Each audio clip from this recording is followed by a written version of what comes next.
Donc voilà tout le mouvement de l'apostasie. Alors les effets se sont pas fait attendre trop longtemps puisque cette attaque virale va générer une perte de la foi. Alors à différents niveaux, selon différentes modalités chez des gens différents. Il y en a qui vont perdre tout à fait la foi, il y en a qui vont essayer de résister. Oui. Alors, ce qu'on ne pouvait même pas imaginer, et je suis encore bien placé pour le savoir, puisque je suis encore un des anciens, même si je suis loin d'être encore le plus âgé, bien sûr. Mais disons, je suis le plus jeune des anciens, voilà pour le dire autrement, qui a encore entrevu l'Église en ordre. Quand j'étais enfant, comme je l'ai expliqué dans la vidéo numéro 1, il n'y avait qu'une messe. Qu'on soit pendant un temps, on était en Allemagne ou quoi, on allait à la paroisse catholique.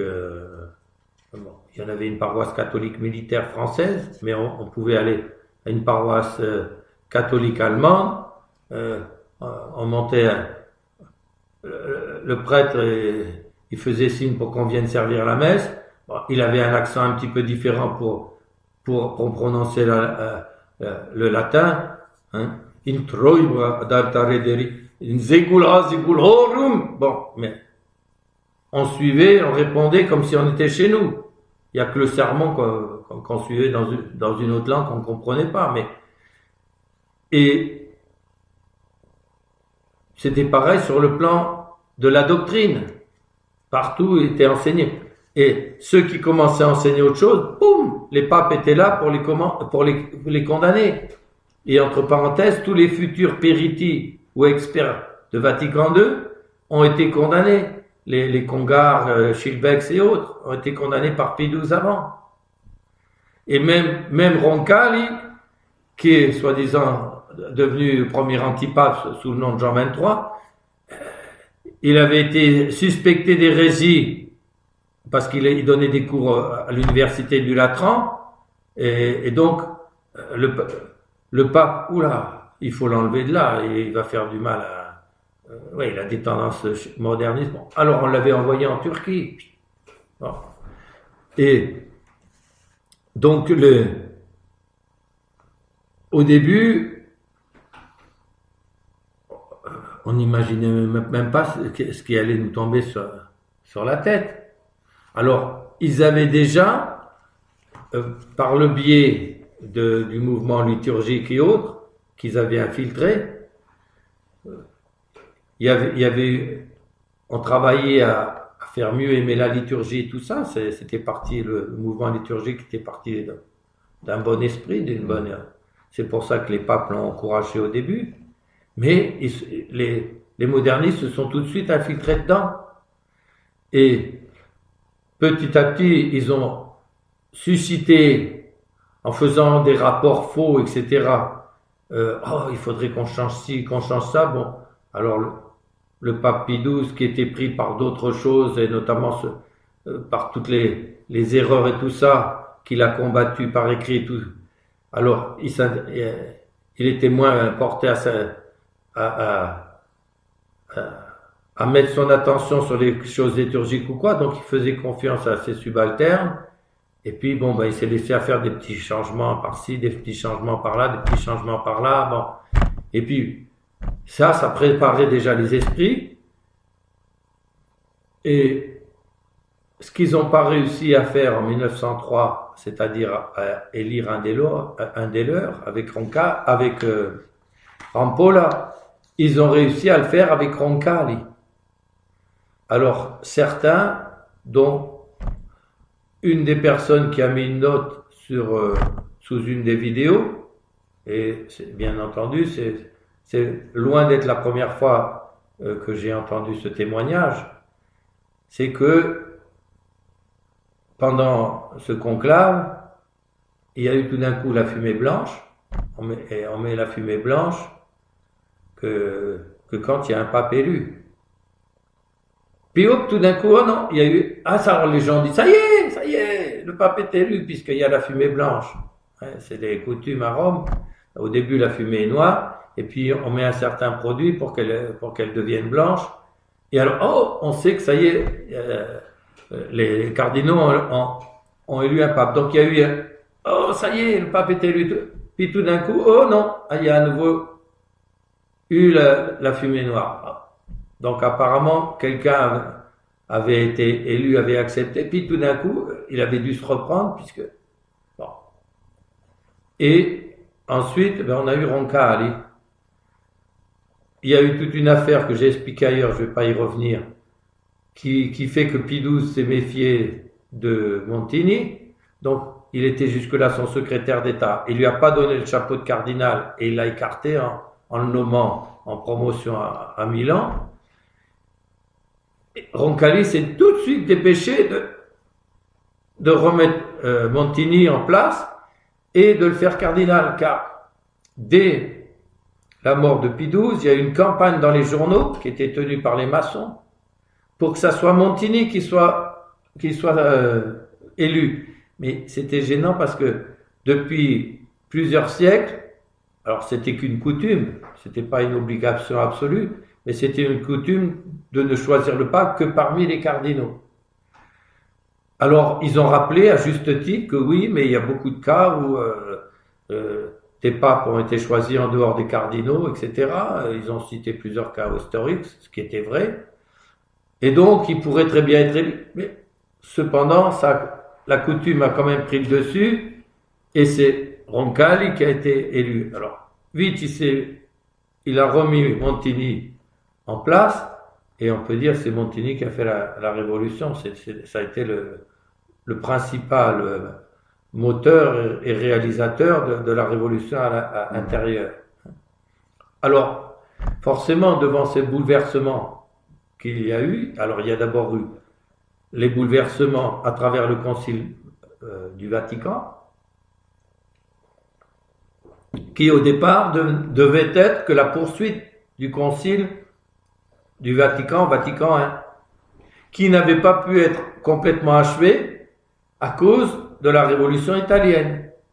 Et entre parenthèses, s'il avait pu avoir lieu, c'est grâce aux zouaves pontificaux et aux troupes françaises qui protégeaient Rome contre les révolutionnaires internationaux sous la poussée maçonne. Bon. Et là, il y a eu la révolution sur le plan doctrinal. Bon, mais la plupart des gens, moi, par exemple, qui étais enfant, on ne savait pas encore. Les journaux disaient, ils ont fait ci et ça. Oui, c'est les journaux. Bon. Il n'y avait rien de publié encore à ce moment-là.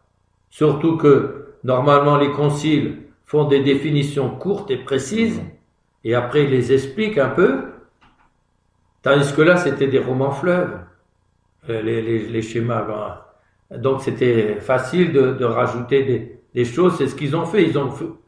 Ils ont fait lire des choses au père, puis au dernier moment ils ont retrafiqué, ils ont retouché tout ça. Les pères croyaient avoir déjà lu, ils vont pas relire. Puis après, ils signaient par rapport à ce qu'ils avaient lu. Donc il y a eu toutes sortes de tromperies comme ça. Ils ont mis des termes ambigus. Schillebeeckx, lui-même, un des péritiers, a dit, on a mis des ambiguïtés bien calculées et on savait ce qu'on allait en tirer après. Mais bon, c'est pas ça qui a encore touché les gens. Ce qui a commencé à toucher les gens, c'est quand on a commencé à toucher à la liturgie, aux rites sacramentaux et surtout à la Sainte Messe. Alors au début, on leur a dit, bon, c'est simplement, c'est en latin, vous comprenez pas, soi-disant, comme si on était des demeurés. Hein. Là, je croyais qu'on montait vers le haut. Alors, on n'est pas capable de comprendre le latin, surtout quand on a la traduction française en face dans son missel. C'est vraiment des excuses de polichinelle, quoi. Et donc, voilà, on va mettre ça en français, etc. Et dans un sens, ça nous a rendu service, parce qu'en France, ils ont été vite et loin, Et donc, ça nous a fait réagir. Dans les pays comme l'Italie ou l'Espagne, où ils ont été beaucoup plus doucement, puis ils ont gardé beaucoup plus le latin parce que c'est proche de leur propre langue. Et ils ont changé juste des petites choses. Vous vous rendez compte qu'ils ont touché à ce qui était intouchable, c'est-à-dire aux paroles mêmes de la consécration. C'est pas hasard. Et ils ont touché à l'offertoire, qui déjà préparait les esprits en disant ce qu'on va faire. Eh ben, on va renouveler le sacrifice du calvaire, il va être rendu présent, et c'est notre Seigneur qui va être offert. C'est centré sur Dieu. Le sacrifice va avoir de la valeur parce que c'est Dieu, le Verbe incarné, qui s'immole. Et donc là, on en a l'actualisation sur l'autel. Non. Le Maran Montini, d'origine hébraïque, n'est-ce pas? Et c'est marqué il y a un bottin mondain en France avec toutes les familles nobles et tout ça. Bon, il y en a un aussi en Italie, et quand Montini a été apparemment élu, alors ils se sont empressés de dire famille hébraïque anoblie par les papes pour service rendu à la papauté. Bon. Et donc voilà. Et qu'est-ce qu'il a mis comme offertoire? Une bénédiction de la table hébraïque. Nous vous offrons le pain qui est le fruit du travail des hommes. C'est le travail des hommes qu'on vous offre.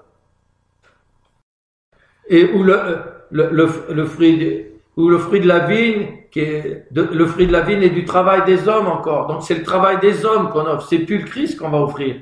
Et puis après, pour bien signifier que on passe, c'est plus le symbole du pain et du vin, le pain en quelque sorte symbolisant le corps et le vin, le sang, et leur séparation par la consécration, et donc symbolisant mystiquement la séparation du sang de notre Seigneur de son corps et donc sa mort. Et c'est ce qui est fait dans le rite au moment de la consécration, et donc est réalisé, rendu actuel, la mort de notre Seigneur là devant nous sur l'autel. Non, c'est pas ça qu'on va faire. Maintenant, c'est le casse-croûte. Ça devient le casse-croûte. Donc, on offre le pain et le vin. Le pain et le vin, c'est fait pourquoi? Pour manger. Donc, on vous met récit. D'abord, c'est récit, et puis c'est récit de la dernière scène. Donc, on transforme le saint sacrifice de la messe catholique en la réduction on avait déjà fait les protestants en une simple scène. C'est un repas. C'est le repas eucharistique. C'est l'Eucharistie. C'est plus le saint sacrifice de la messe. Ça devient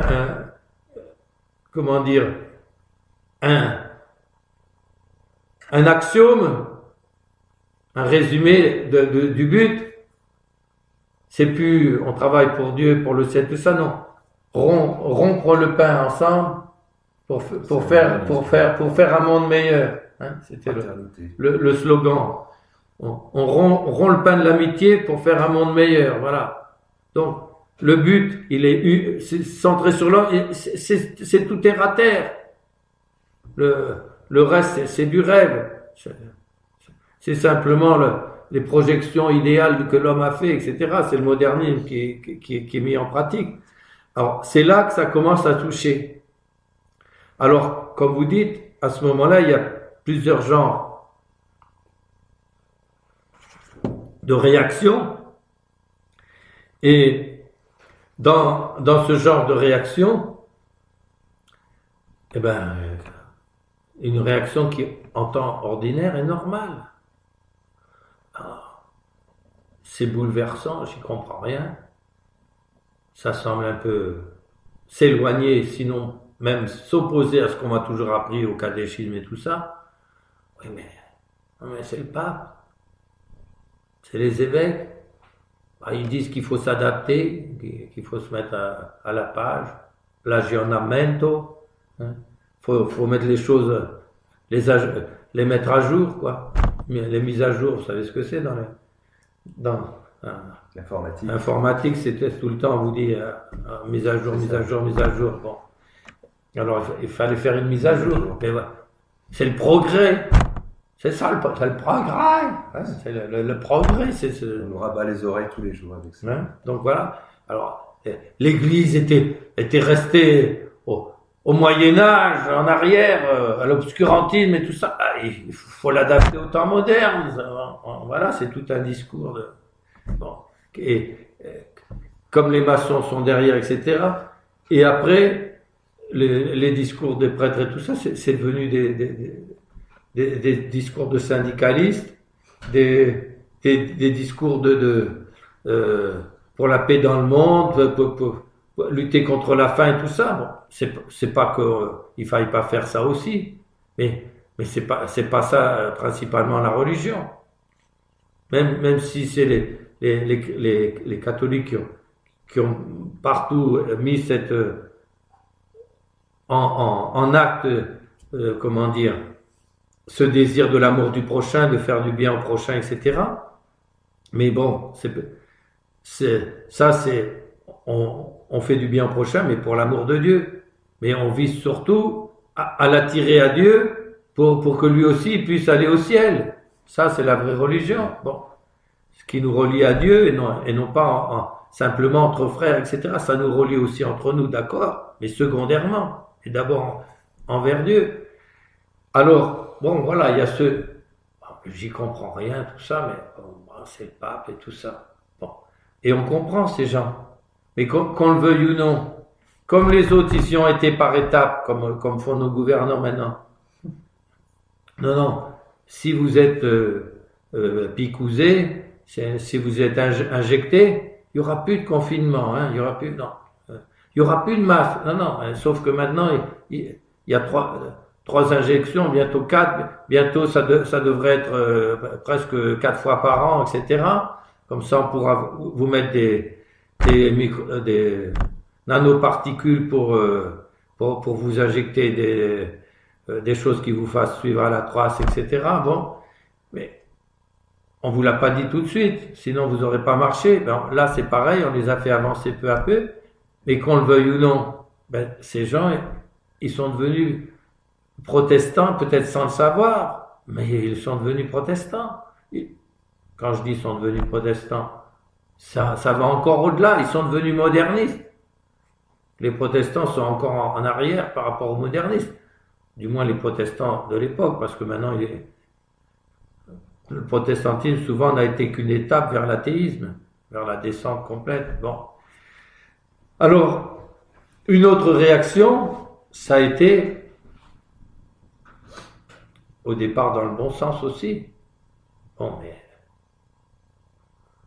l'Église ne peut pas changer. La vérité, ça ne change pas. Non. Le catéchisme ne peut pas dire le contraire aujourd'hui de ce qu'il a dit ailleurs. Un pape légitime ne peut pas dire que la licence en matière de religion, on pense et on croit ce qu'on veut. C'est-à-dire qu'on se fie à ses propres raisonnements plutôt qu'à la révélation divine. Ça, c'est contraire à l'écriture. Et un concile œcuménique ou quoi peut pas me dire maintenant que non, c'est conforme à l'écriture. Alors, il y en a une autre réaction, ça a été aussi, non, c'est évident que il nous raconte, c'est opposé tout ça. Bon, on nous a enseigné jusqu'ici que le pape était infaillible ou quoi. Or, il nous enseigne le contraire de ce qu'on nous a dit qui était immuable, qui pouvait pas. Donc, il y a une contradiction. Alors, la doctrine de l'Église, donc, se contredit, etc. Donc, c'est pas divin. C'était qu'une chose humaine. Bon, alors, j'en vois tout bouler. Et il y en a beaucoup c'était une démarche intellectuellement logique. Et puis, il y a ceux qui se sont dit, non, c'est immuable, etc. Donc, a priori, je comprends pas ce qui se passe, mais ils ont fait ce que Saint Vincent les Reims avait demandé face à l'hérésie. On commence par garder le dépôt. Bon, on continue faire comme avant, à croire comme avant, etc. Bon, déjà un bon réflexe. Et après, on ne peut pas se contenter de faire ça. Le deuxième degré du propre des catholiques face à l'hérésie, comme le dit saint Vincent de Lérins, c'est de condamner l'erreur qui s'y oppose. Parce que si on la condamne pas et on s'en coupe pas, eh ben c'est le cancer qui vous travaille à l'intérieur et vous allez en mourir. Et ça va vous faire perdre la foi.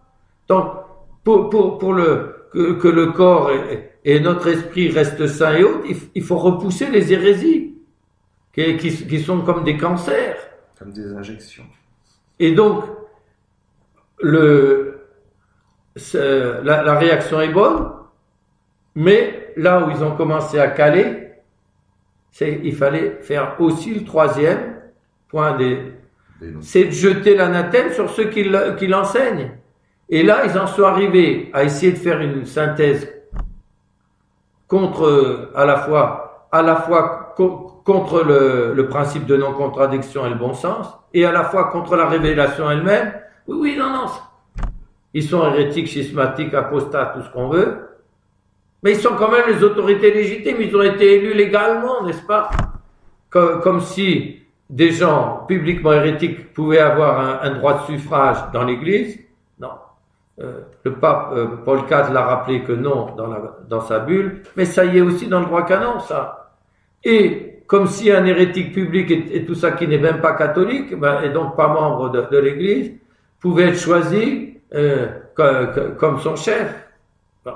Alors ils ont calé jusque-là, et ils sont restés entre deux chaises, et après il y a une petite minorité qui a été jusqu'au bout, et qui a tiré la conclusion logique, alors qu'il soit anathème, et avec la découverte à la fois de la bulle de Paul IV, qui a été remis publiquement, publiée seulement en 1976, pas avant, et dans la deuxième partie de l'année 76, pas avant, et aussi avec Saint Robert Bellarmine et autres, et des saints docteurs qui disent s'il arrivait, et donc aussi Saint Alphonse de Liguori, s'il arrivait qu'un pape tombe publiquement dans l'hérésie, ou que quelqu'un qui semble pape, dit Saint Alphonse, définit quelque chose qui soit contraire à la foi et à ce qui a été défini auparavant,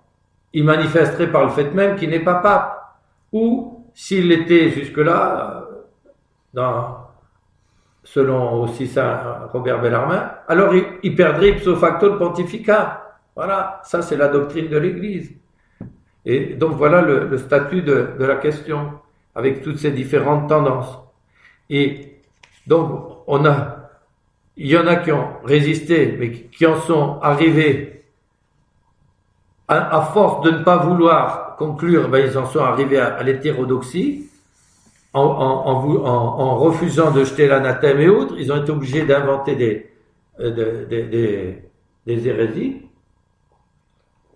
ou plutôt à reprendre des vieilles hérésies. Par exemple, qu'ils veuillent ou non, ils enseignent ce qui a été condamné par Pie VI et les jansénistes, qu'un véritable pape pourrait donner à toute l'Église une liturgie dangereuse pour la foi et les mœurs. C'est condamné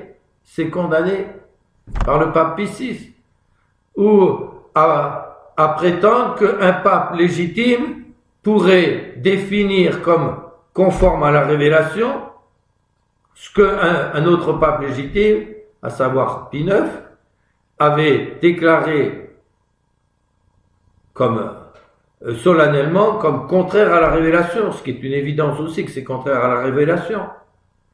Eh bien, en faisant cela, ils enseignent, nous dit Saint Alphonse de Liguori, c'est la doctrine de Luther et Calvin, de dire que un pape, même avec un concile œcuménique, pourrait se tromper.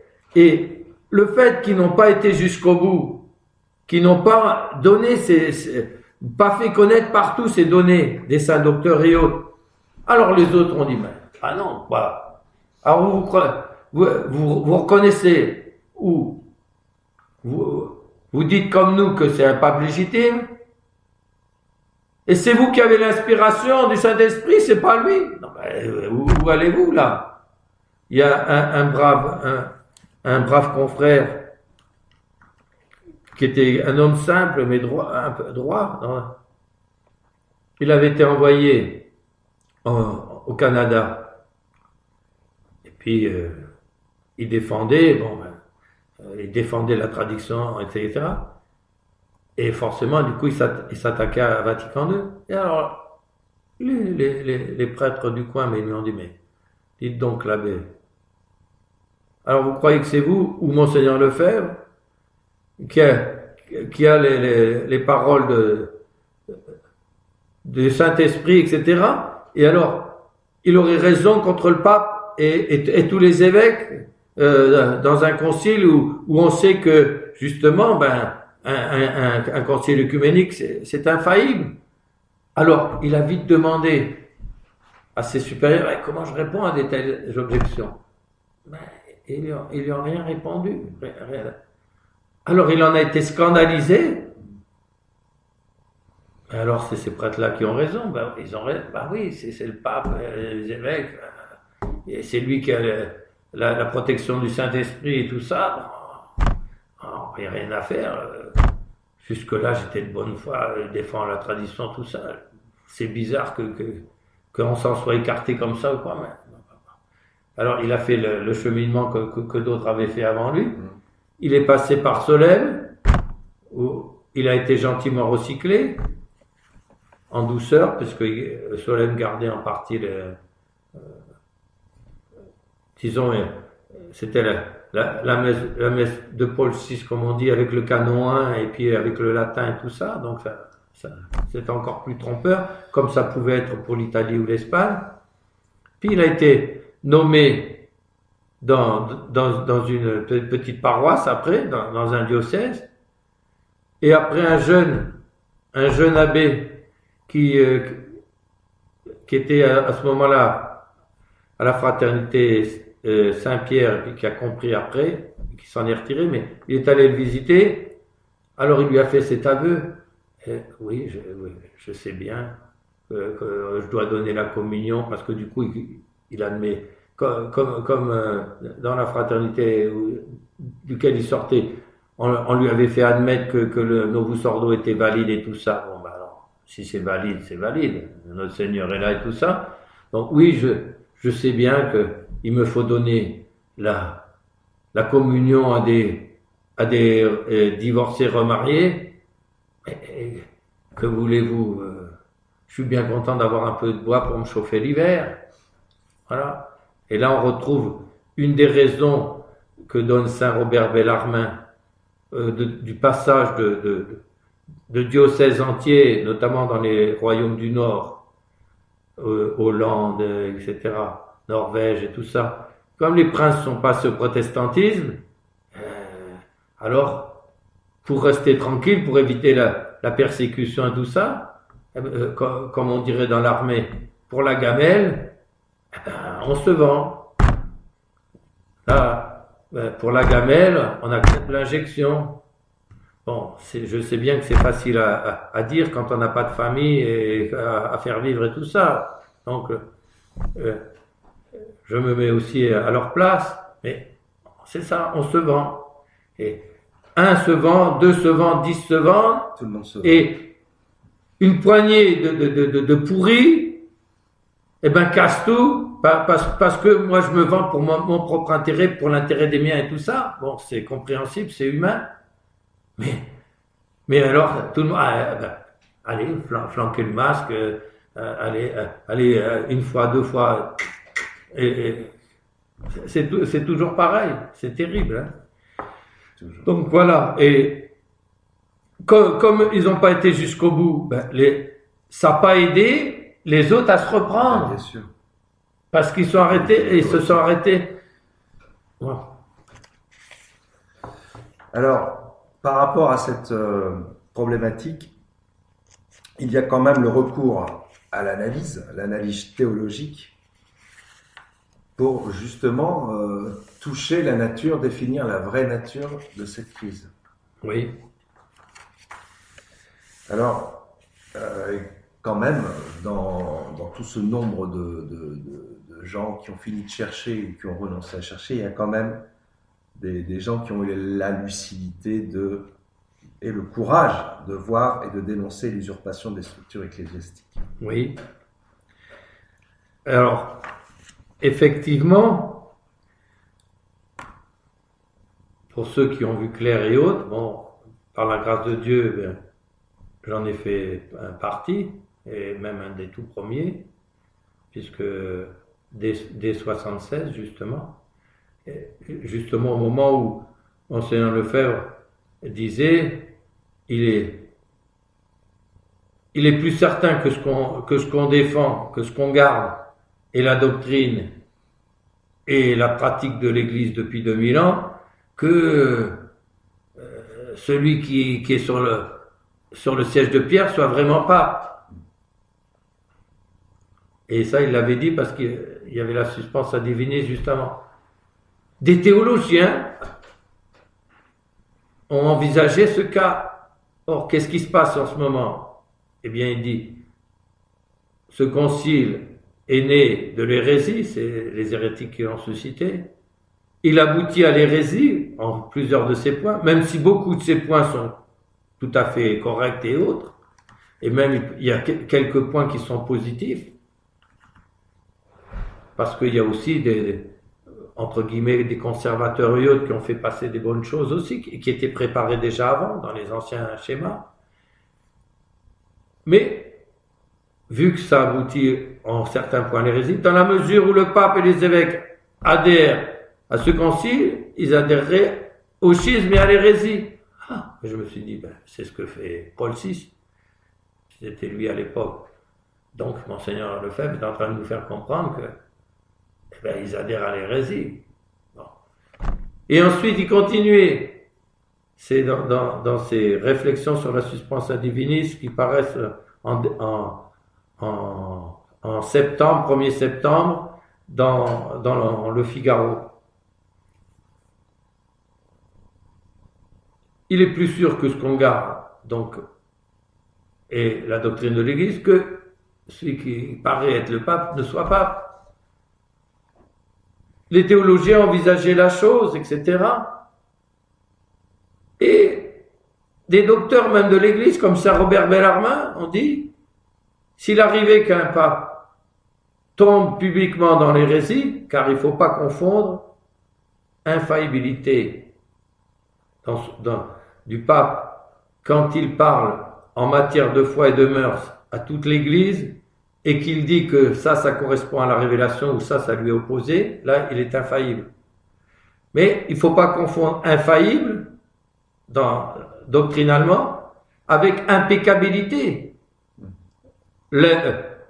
En tant qu'être humain, il peut douter et il peut même, par des fautes, perdre la foi. Et à ce moment-là, tomber dans l'hérésie. Et par le fait même qu'il va adhérer à l'hérésie, eh bien, il va manifester publiquement qu'il n'est plus catholique, et donc, ipso facto, il va perdre le pontificat. Ah bon, il y a des théologiens qui ont dit ça, et même un saint docteur, mais moi, jusque-là, mais pour moi, c'était des choses, ça me venait même pas à l'esprit. Alors, je comprends maintenant tout ce qui se passe. Et puis, Monseigneur veut vous faire comprendre ça. Il adhère à Vatican II, donc au schisme et à l'hérésie. S'il adhère publiquement au schisme et à l'hérésie, eh bien, ipso facto, il est pas pape. Donc, c'est tellement énorme et tout ça qu'il ne peut pas encore le dire ouvertement. Donc, il nous le fait. C'est à ce moment-là que je suis, entre guillemets, devenu sédévacantiste. C'était la logique. Mon supérieur m'avait montré que 2 plus 2. Alors, j'ai dit, il veut nous faire comprendre égale 4. Et c'est ce que j'ai dit. Et après, ça m'est retombé dessus d'avoir mis égale 4. Bon, voilà. Et alors, ça, c'est très bien. Mais comment expliquer que Dieu ait pu permettre ça? Parce qu'a priori, je vous dis, ça ne venait même pas à l'esprit que Paul VI puisse pas être pape, mais ça venait même pas à l'idée que ça soit possible, que Dieu ait permis ça. Je savais bien qu'il y avait des antipapes et tout ça, mais normalement, il y avait un vrai pape en face. Bon. Et là, bon, si même des saints docteurs ont envisagé la chose et puis qu'ils ont donné la solution, bon, ça y est, tout devenait logique et tout devenait solide. Bon. Mais restait que on avait encore un évêque à cette époque, publiquement, donc ben, il y avait de quoi sauver la hiérarchie sur ce plan-là. Mais lui-même après, ben,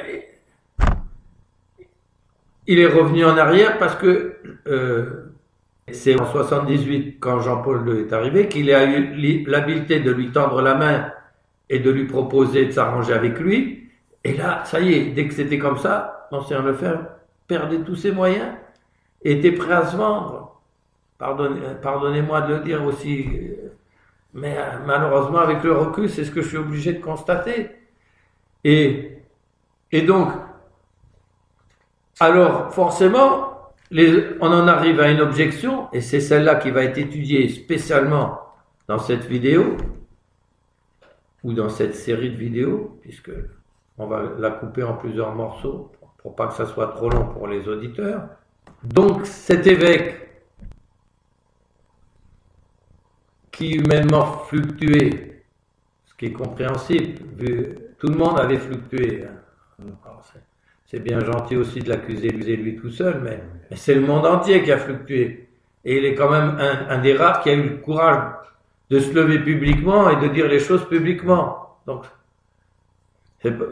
j'essaie de faire une analyse, mais je ne veux pas l'accabler non plus, parce que il a dû subir d'énormes pression de tous les côtés, donc il avait une responsabilité écrasante sur les épaules, et ça devait être terrible. Mais toujours est-il que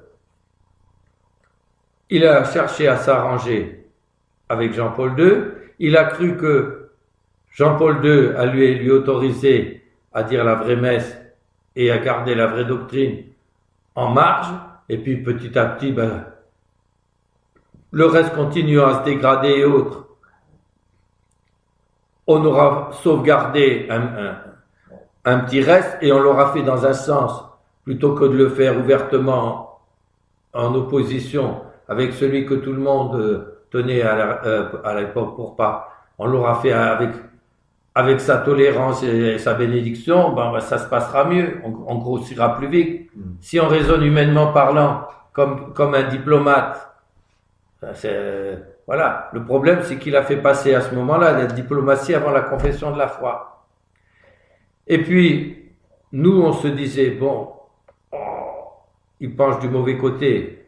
Et moi, je me suis dit, attention, si on laisse faire ça et tout ça, si ça penche vraiment trop du mauvais côté, on est fichu. Donc, c'est pour ça que j'ai essayé de réagir, ce qui m'a valu donc d'être envoyé du séminaire après, parce que encore une fois, j'avais lu Redemptor Hominis, j'avais vu les énormités qu'il y avait dedans. Je dis, bon, ça va, ça m'avait confirmé que c'était un intrus, que c'était un moderniste infiltré, bon, et qu'il était en train d'essayer de faire ce que les soviétiques avaient fait avec les dissidents, la politique de la main tendue. Alors on la prend la main ou pas? Alors, les gens, ceux qui sont les plus fermes voient le piège. Et puis disent, non, surtout pas, parce que ils ne font ça que pour nous diviser et pour nous casser. Mais non, il y a une occasion là d'être toléré publiquement et tout ça. Il faut la saisir. Ça met la division entre ceux qui résistent et ça les affaiblit. C'est ce qu'ils ont fait 20 fois. Alors là, ils font la même méthode. Et puis, on se dit, bon, ben, oui, mais il ne nous reste plus qu'un seul évêque publiquement. Bon, il y a aussi Monseigneur Castromayer à Campos au Brésil, qui résiste aussi. Mais forcément, ils vont arriver au bout. Sinon tout est fini. Il y a plus de succession apostolique visible. Peut-être qu'il en reste caché en Chine ou quoi, mais il y en a plus de vie. S'il y a plus d'évêques, il y a plus de prêtres. S'il y a plus de prêtres, il y a plus de sacrements. qu'est-ce qu'on devient? C'est une des motivations qui m'avait fait rentrer au séminaire, moi, c'est me dire, mais il y a presque que quelques prêtres âgés qui sont restés fidèles. Et ils vont mourir. Et si nous, on prend pas leur relève, et nous qui voyons clair, alors c'est pour ça que c'est une des motivations qui m'a poussé au séminaire. Donc on comprend ça. Et alors on s'est dit, bon, il fluctue, il a ses faiblesses humaines comme nous on peut en avoir, il a un poids énorme à porter, mais forcément, il va finir par pencher du bon côté, c'est pas possible autrement. Et ça a failli arriver plusieurs fois. Et ça a failli arriver surtout, en quelque sorte, ils auraient pu attendre que Monseigneur Lefebvre meure, et puis c'était terminé. Ah, mais seulement, ils sont emportés dans leur mouvement, il faut aller vite, il faut aller de l'avant, etc. Bon. Et puis le diable sait aussi qu'il a relativement peu de temps, donc il poussait aussi. Alors il y a eu la fameuse année 1985, où pour préparer Assise, Jean-Paul II a fait la tournée de toutes les fausses religions. Il est allé chez un sachem d'Amérique, il s'est fait bénir avec une queue de je ne sais trop quoi, là, par un sachem. Il est allé dans les forêts sacrées, entre guillemets, du Togo chez les animistes pour participer à leur rite animiste idolâtrique. Bon. Il est allé en Inde recevoir le signe du faux dieu Shiva sur le front, c'est-à-dire c'est comme un reniement public. Sur le front où on reçoit le baptême, il a reçu le signe d'une fausse divinité et donc d'un faux dieu. Donc c'est une apostasie publique. Il est allé dans un temple en Asie pour se mettre devant un des Bouddhas vivants, n'est-ce pas, etc. Il est allé aussi faire des visites aux musulmans, à la synagogue de Rome, etc. Et une fois qu'il était initié dans toutes les erreurs, il a pu devenir catalyseur. Alors attention, on l'avait pas attendu. Pour faire ça, les révolutionnaires, les maçons, les modernistes n'avaient pas attendu pour faire ça. Ça faisait des années que à New York, il y avait le Parlement des religions. Mais les seuls qui n'y venaient pas, c'était les catholiques. Parce que Léon XIII avait déjà condamné la chose, et surtout le pape Pie XI, dans Mortalium Animos, avait dit non, on peut pas mettre la vraie religion au niveau des fausses, etc. C'est comme si on voulait faire un espèce de panthéon et puis on nous offre une chapelle dans le panthéon. On peut pas accepter ça. Bon. Donc là, ils ont fait ça. Il y a eu Assise. Alors, c'est 86 Assise. Mais c'était déjà annoncé. Et à Pâques en 86, Monseigneur Lefebvre, dans son sermon de Pâques, dit écoutez, ce qui se passe, mais c'est grave, ce qui se passe. Alors il dit dans l'Église, mais c'est pour être plus exact, il faudrait dire dans les structures ecclésiastiques, quoi.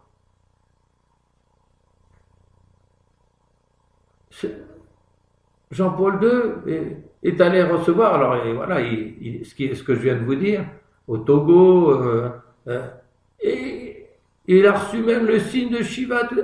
C'est une quasi-apostasie, c'est une quasi-apostasie. Je voudrais plutôt mourir que d'avoir à vous dire ça. Et c'est la réalité, elle est sous nos yeux, on n'y peut rien.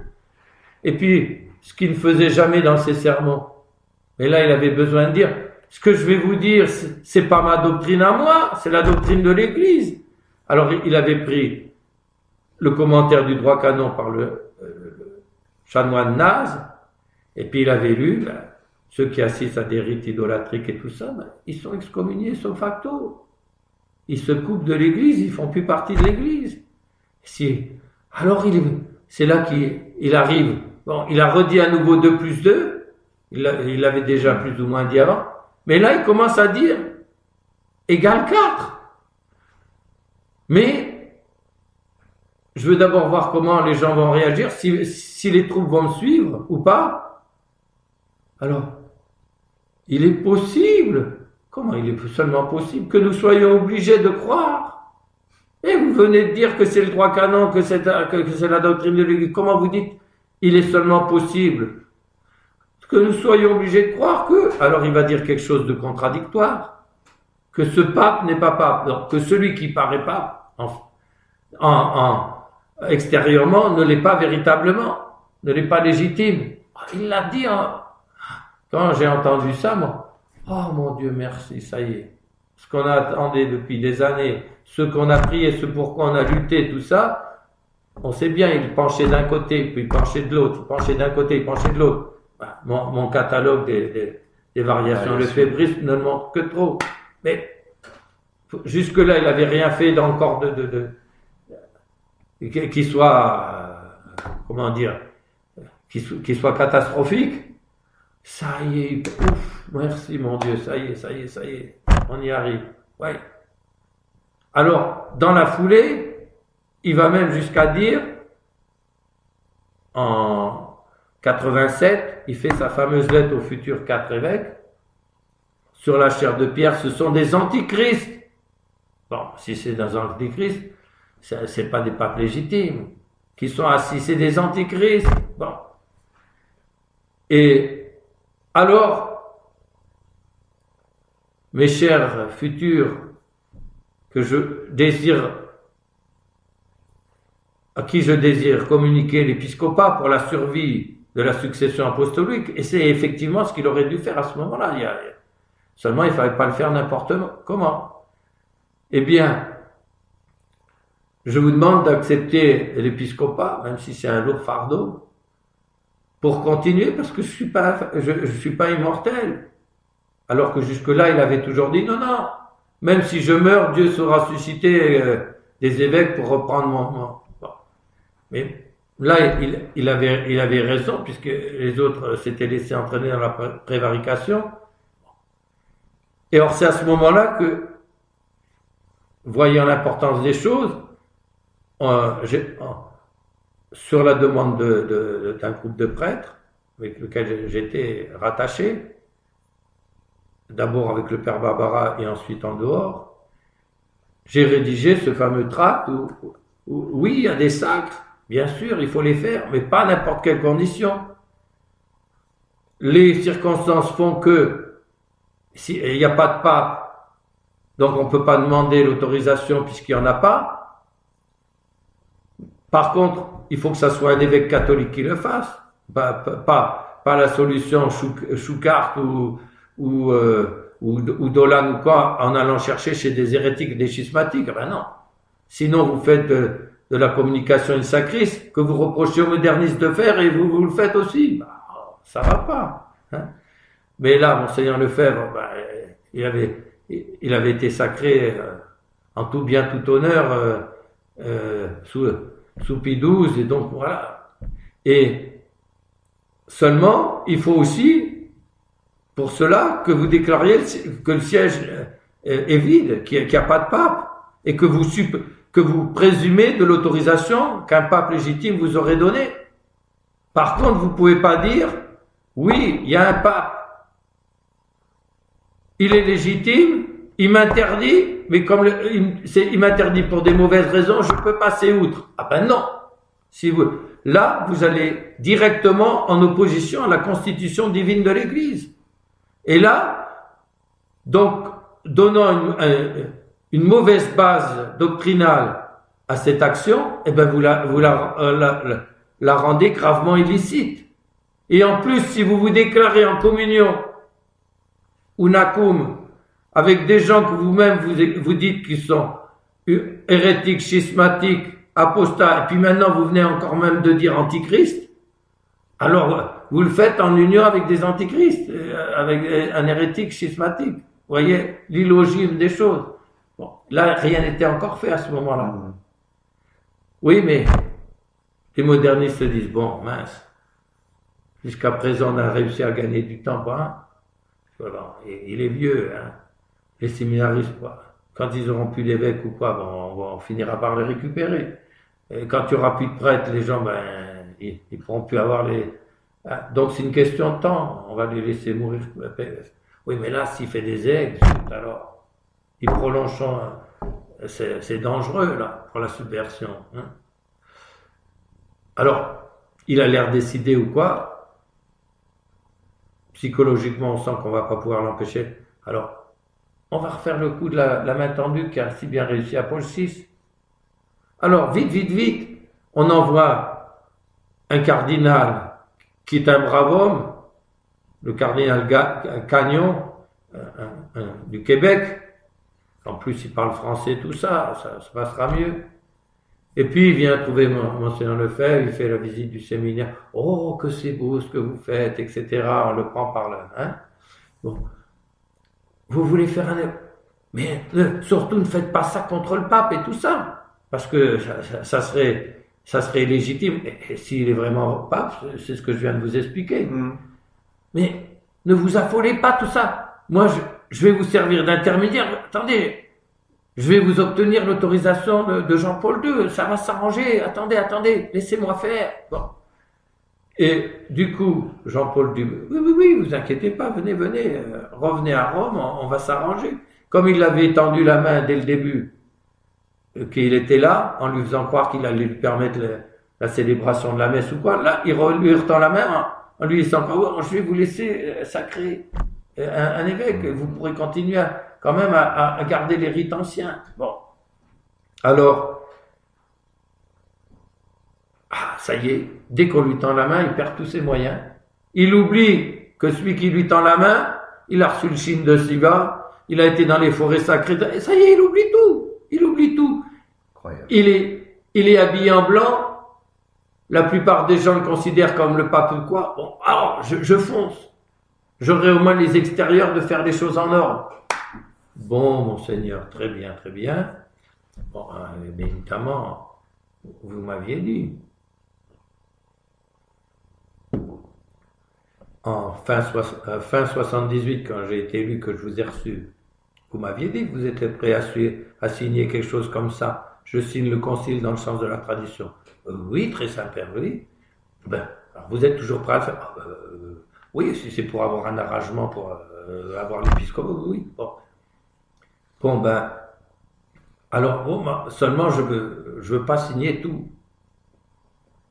Mais je veux bien signer le numéro 25 de la Constitution Lumen Gentium que j'ai refusé l'ensemble jusqu'à maintenant, mais ce plan-là qui rappelle que le pape est l'autorité suprême dans l'Église, ça je veux bien le signer, oui. Reconnaître l'autorité pontificale. Ça a été toute ma vie ce que j'ai fait, n'est-ce pas? Mais par le fait même, je vais vous reconnaître, vous, qui avez reçu le signe de Shiva, qui avait été, vous incliner devant un Bouddha vivant, qui avait été dans les forêts d'Afrique, tout ça j'ai oublié. En même temps, je vous reconnaîtrai pas. Bon. Alors, le 5 mai, fête de Saint Pie V. Alors, attention, vous allez avoir l'autorisation pour vous en demander 3. Bon, vous êtes un peu gourmand, je vous en accorde 1.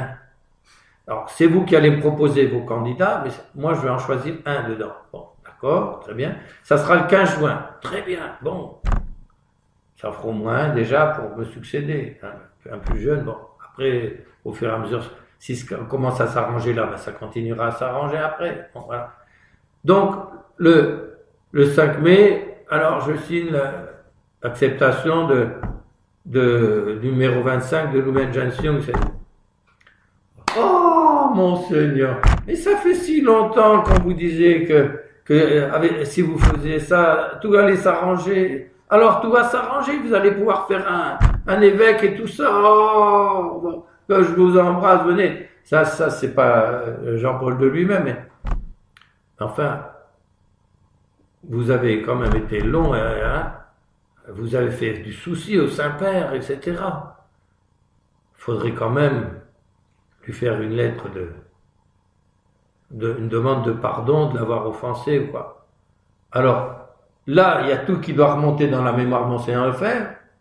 Oh, mais c'est en train de me piéger, tout ça. C'est comme j'ai mis l'ongle dans l'engrenage, le bout du doigt. Ça y est, on me demande déjà le doigt, mais après, on va me demander la main, le bras. Oh là là, vite! Alors, je me reprends vite, et le lendemain, il fait une déclaration. Hier, très Saint-Père, il l'appelle encore très Saint-Père. J'ai signé avec bonheur, ben oui, parce que ça y est, j'allais avoir l'autorisation officielle de faire un évêque. Ah, je vais mourir tranquille. Bon.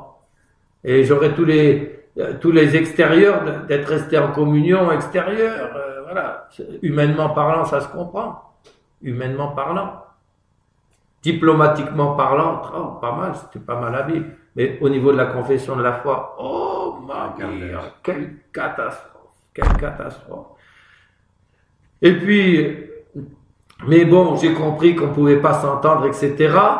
Donc, puisque vous m'avez donné l'autorisation, eh ben, je vais m'en servir et puis j'en ferai 3 au lieu d'un, comme j'avais l'intention de faire, ou 4 plutôt, 4 au lieu d'un. Et comme on a les ordinations le 29 juin, au lieu de faire ça le 15 juin, faire venir les gens 2 fois, eh ben, on le fera le 30. Et puis c'est ce qu'ils ont fait. Et alors le jour des sacres, où on suit le rituel ou on le suit pas. Mais si on suit le rituel, il y a avez-vous le mandat romain? L'autorisation officielle. Oui, nous l'avons. Ah, ils sont pas gênés. Oui, nous l'avons. Alors, oui, sous-entendu, on l'a eu pour le 15 pour 1. Donc on l'a, quoi. Donc là, il joue vraiment sur le, hein. Et il fait les sacres avec Monseigneur Castromayor, qui lui a failli encore aussi aller jusqu'au bout, et n'a pas osé le faire, puisqu'on a réussi à lui faire passer des papiers où je rappelais justement que oui, il faudrait le faire, mais il faudrait déclarer qu'il n'y a pas de pape, et qu'on présume de son autorisation. Mais si vous dites qu'il est pape et tout ça, alors vous allez contre la constitution de l'Église, vous rendez vos sacres illicites. Il n'y a rien à faire. Alors, pendant un temps, il est porté, Monseigneur Castromayor, que j'avais eu l'occasion de rencontrer avec le Père Barbara auparavant. Je lui avais fait passer les papiers par l'abbé Riffan, que j'avais eu l'occasion de rencontrer aussi avant. Mais bon, il n'a pas osé le faire. Et donc, ils ont fait des sacres comme ça. Et après, ça s'est encore aggravé, parce que Monseigneur de Castromayor, qui avait fait une autre faute grave que je peux vous raconter pendant qu'on y est, qui était dans un sens beaucoup plus proche de nous sur le plan doctrinal, et qui aurait été penché à dire que le siège était vacant, lui aussi, doctrinalement. Mais il n'a jamais osé le faire. Et il a fait une énorme, vu qu'on s'était pas coupé, etc., il a fait une énorme chose, c'est que d'abord il a accepté de donner sa démission, parce qu'il avait l'âge, 75 ans ou je sais pas quoi, soi-disant où ils doivent donner leur démission, c'est des trucs jamais vu ça encore.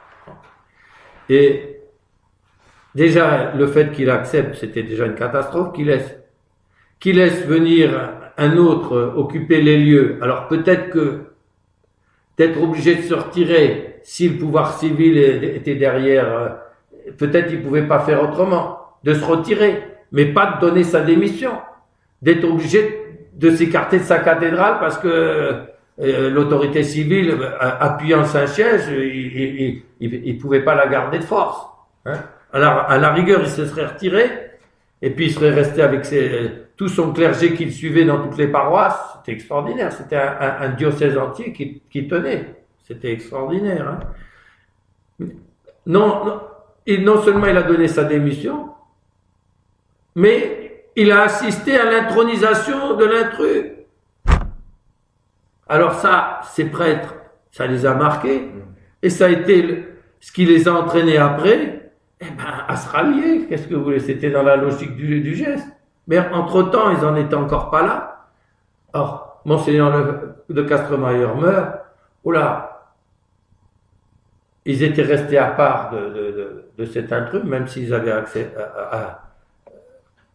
eu la faiblesse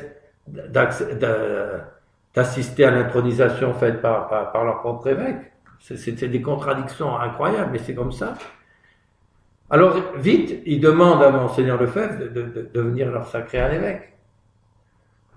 Et Monseigneur Lefebvre est déjà trop fatigué à ce moment-là.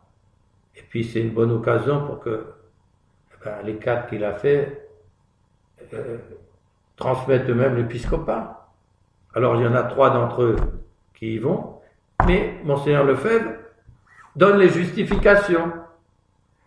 Alors comment on va justifier ça vis-à-vis? Eh bien, c'est le clergé de Campos qui élit un des siens comme évêque. Alors ça se faisait dans les temps anciens. Quand on ne pouvait pas faire référence immédiate au Saint-Siège parce que on n'avait pas le téléphone, Internet et tout ça. Alors, si vous faites ça au Brésil, vous voyez un peu le temps de faire le chose. Il n'y avait pas d'avion non plus, hein. Le temps de faire ça en bateau et tout ça. Bon. Alors, il y avait une élection et après c'était entériné par le patriarche local. Et déjà c'était fait en union avec le patriarche local, qui était en union avec le pape. Et après, on le faisait savoir au pape et le pape entérinait. Bon, voilà, c'est comme ça que ça se faisait. Alors donc, ça sera le clergé de Campos qui élit un des siens. Alors, Rifan aurait dû être, mais il n'a pas dû vouloir à ce moment-là. Donc, ils ont mis Rangel. Peut-être qu'ils savaient que Rangel avait un cancer et qu'il tiendrait pas longtemps. Un an ou deux après, il était déjà décédé. Bon. Et la juridiction, vous viendra par la demande du peuple. C'est le peuple qui demande à avoir un évêque traditionnel qui va vous donner la juridiction. Oh, mais Monseigneur, vous savez pas que c'est la doctrine de Fébronius, ça? Et vous savez pas qu'elle est condamnée comme quoi? Comme hérétique. Elle est condamnée comme hérétique, cette doctrine-là. Pourquoi? C'est la doctrine de la Révolution. La juridiction, le pouvoir, vient du peuple. C'est la démocratie dans le mauvais sens du terme. Parce que la démocratie en soi, c'est juste le choix du candidat, mais après l'autorité vient de Dieu. Donc, ce qui est mauvais dans la démocratie moderne, c'est pas le seul fait que ça soit choisi par élection, ça, pourquoi pas. Même saint Thomas donne ça comme une des possibilités. Et il y avait la République de Venise, la République de Gênes, elles étaient catholiques. Bon. Mais ce qui est révolutionnaire ou quoi, c'est de prétendre que l'autorité vient du peuple et non pas de Dieu d'en haut. Donc c'est une catastrophe. Ça. Et la Providence, pourquoi la Providence a permis qu'ils fassent ça? Pour que l'ambiguïté de ce qu'ils avaient fait dans les premiers sacs soit montrée que c'était aussi illicite. Et là, ça devient grave parce que c'est carrément fondé sur quelque chose qui est condamné comme hérétique. Bon. Et de fait, Rangel va mourir peu de temps après. Du coup, c'était le bras droit depuis longtemps de Monseigneur Castromayer, l'abbé Rifan. Il était un des plus fermes. Il résistait contre le Novus Ordo, tout ça. Il était le plus ferme soutien de Monseigneur Castromayer. Moi, je l'ai entendu et je lui ai parlé, etc. Oui, mais bon. Vu les ambiguïtés, tout ça, alors comment ça s'est passé son sacre à lui? Quelque chose entre deux chaises. Entre deux chaises. C'est-à-dire, il faut quand même que je sois sûr que le rite soit valide. Alors, il a obtenu, comme Monseigneur Rangel était gravement malade, qu'il puisse être nommé à sa place du vivant de Rangel. Et donc, il a été consacré par Rangel et sans doute par l'intrus du diocèse qui avait été intronisé par Monseigneur Castromayer lui-même et sans doute par un troisième puisque normalement il en faut 3. Comme ça, il avait à la fois l'aval officiel des modernistes et il avait le côté valide sur le plan du rite. Donc sur le plan humain, c'est un bon calcul. Mais sur le plan de la confession de la foi, c'est la catastrophe. Et au début, il veut rien savoir. Il refuse toutes les concélébrations, etc. Oui, mais après, il commence à accepter une foi, à être présent passivement, mais publiquement, dans une concélébration du Novus Ordo. Puis après, ils commencent à dire, mais c'est pas si grave que ça, mais c'est quand même pas entièrement non catholique, c'est un appauvrissement quoi, mais c'est quand même valide, etc. Bon, voilà, c'est le doigt dans l'engrenage, c'est la catastrophe.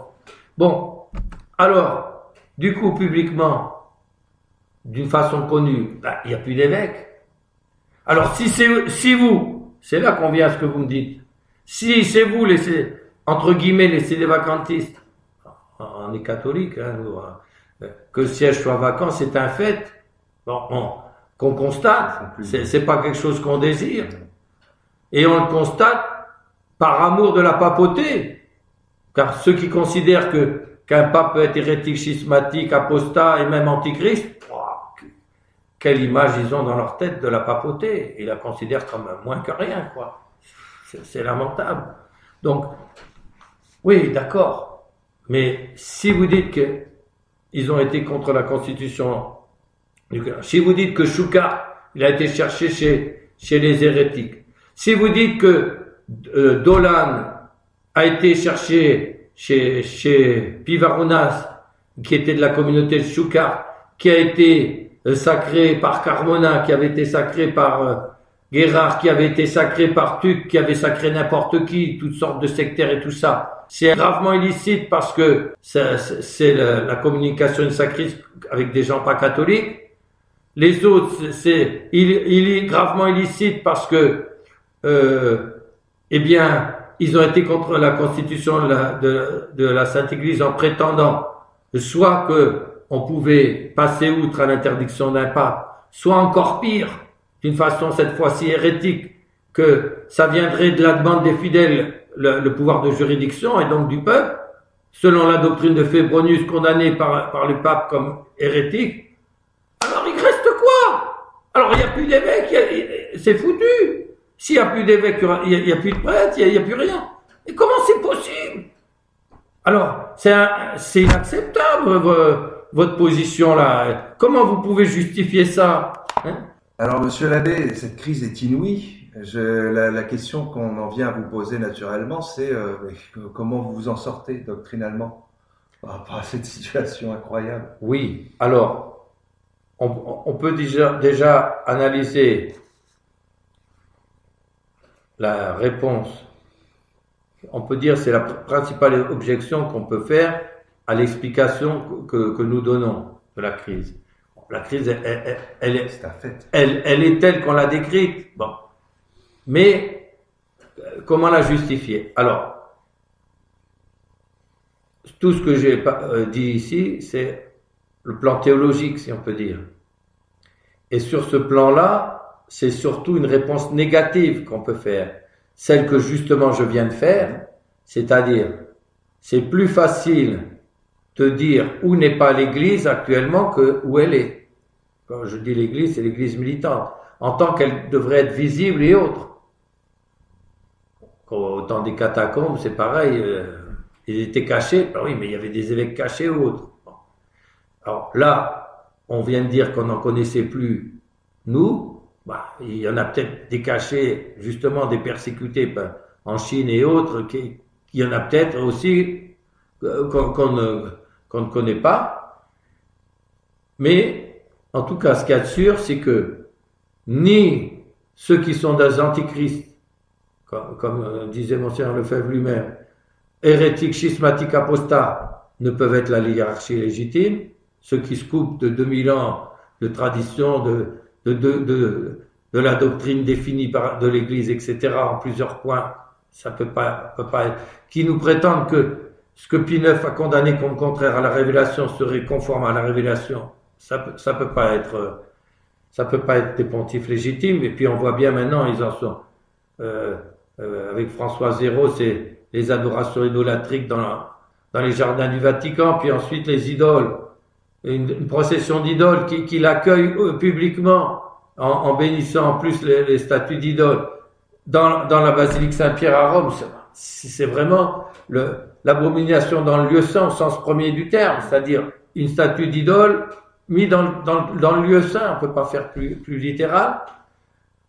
Ceux qui, comme Choucart ou ou comme Dolan et tout ça vont chercher dans une lignée remplie d'hérétiques schismatiques, sectaires et tout ça, jusqu'à des théosophes, des trucs qui sont liés carrément à des groupes satanistes et tout ça, bon, ça peut pas être la hiérarchie non plus.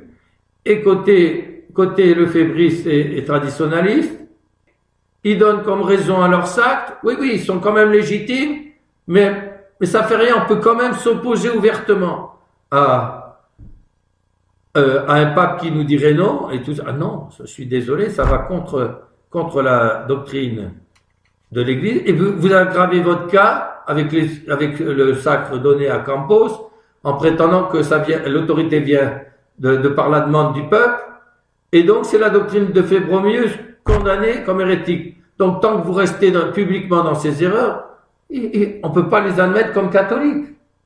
Qu'on le veuille ou non, on n'en connaît pas. C'est un fait.